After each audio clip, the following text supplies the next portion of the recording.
I know that this cabinet here looks like a door and drawer configuration like a standard cabinet would be, but we're actually able to conceal our dishwasher by having a fully integrated dishwasher that accepts a cabinet panel that matches the rest of the kitchen. And that allows us to completely conceal that appliance so that when it's shut, no one knows that it's even there. One neat thing about designing with built-in appliances is we can actually conceal them so that I guess to most people you wouldn't even notice that they're there. This is a Sub-Zero refrigerator, which is completely built in. It's made the depth of a standard cabinet so that it doesn't need to stick out far from the rest of the cabinetry or the counters. And they do go taller because all of the working parts in this particular refrigerator are put up above it, and that's how they can make this unit shallower so it doesn't stick out so far in the room.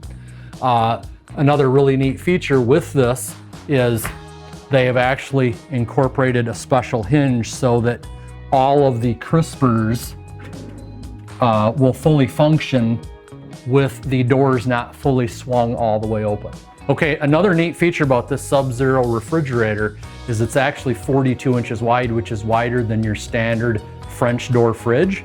So we have a wider opening for both doors, but we also have a chest freezer at the bottom here that pulls out, that gives us an additional shelf with your ice maker right in it.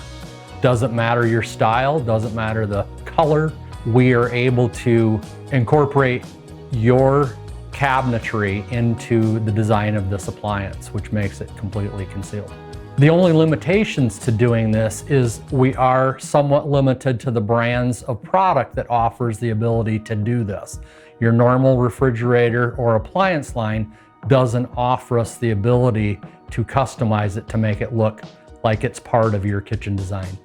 So if you have any questions or would like to see any of the appliances that we're displaying here at the showroom, please stop by or call to speak with one of our sales reps.